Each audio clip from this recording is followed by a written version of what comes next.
एक समय की बात है। भारतीय उपमहाद्वीप के दिल में एक ऐसा शहर था जो रहस्य से भरा हुआ था और अफसानों में घुमा करता था। इस शहर का नाम भयानगर था, यानी भय का शहर। किसी भी मानचित्र पर इसका कोई स्थान नहीं था और किसी किताब में इसका कोई उल्लेख नहीं था। किस्मत की कहानी थी कि भैयानगर एक ऐसी जगह थी जहां अवधियों की आत्माएं शांति नहीं पा सकी। भैयानगर की कहानी पीढ़ियों से बढ़ी थी। स्थानीय लोगों के बीच छिपे रहस्य के बारे में हुआ करती थी।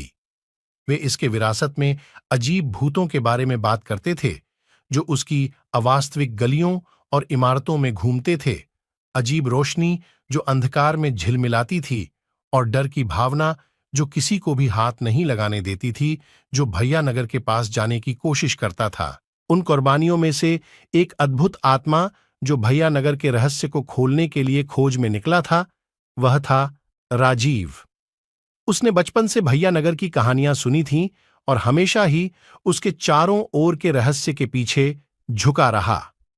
भैयानगर के रहस्य का पर्दाफाश करने के लिए उत्साहित होकर राजीव एक यात्रा पर निकला। राजीव जब जंगलों में और गहरी यात्रा कर रहा था, तो वह पुराने गांव वालों से मिला जो उसे भैयानगर में उसके लिए खतरे की चेतावनी दे रहे थे। उनकी चेतावनियों को नजरअंदाज करते हुए राजीव अपनी यात्रा जारी रखा। उसकी उत्सुकता और भैयानगर के रहस्य को हल करने की इच्छा से प्रेरित किया गया। अंत में थका हारा दिनों के बाद राजीव ने भैयानगर की पहली झलक पकड़ी। उसके सामने शहर था, जिसके पुराने इमारतों ने दिन की धूप में लंबी छांव डाली थी।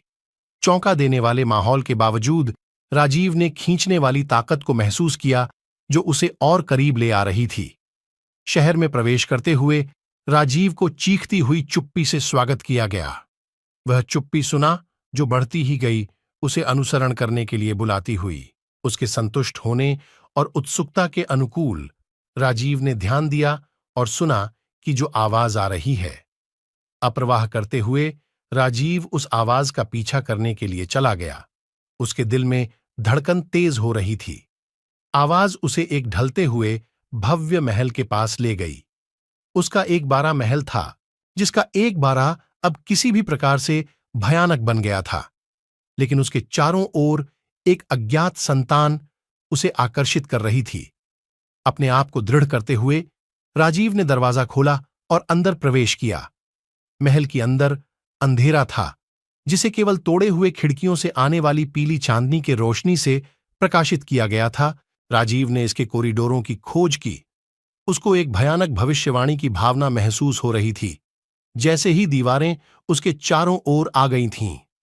जब उसने पीछा करने के लिए तोड़ा, तो राजीव ने एक पर्दे के पीछे एक छिपे हुए कमरा पर पहुंचा।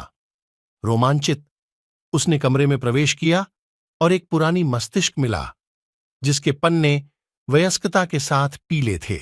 कांपते हुए हाथों से राजीव ने अपूर्ण लेखों को खोलना शुरू किया। भैयानगर का इतिहास पीसना। उसने एक दुखद कहानी के बारे में सीखा, प्यार और धोखे की। एक राजकुमार जिसे गलती साबित किया गया था और एक राजकुमारी जिसे छोड़ दिया गया था। जैसे ही उसने प्राचीन हस्तलिखितों में गहराई में प्रवेश किया, राजीव ने भैयानगर की कहानी का सत्य खोज लिया। यह एक शहर नहीं था जो बदले के भूतों से भरा हुआ था, बल्कि अपने ही इतिहास के भार से भूखा था। वे आत्माएं जो इसकी गलियों में घूमती थीं, भूत नहीं थे, बल्कि हारे हुए यादें छुपी थीं जो मुक्ति की खोज में थीं। नई समझ के साथ भरा हुआ राजीव महल से निकला और गांव की ओर बढ़ा। उसने जो उत्तर प्राप्त नहीं किया, वह कुछ बहुमूल्य मिला। क्षमा की शक्ति और अतीत को छोड़ने की महत्ता। उस दिन से लेकर भैयानगर की कहानी डर की कहानी नहीं रही, बल्कि पुनर्मुख्य स्थान की कहानी और आशा की कहानी बन गई।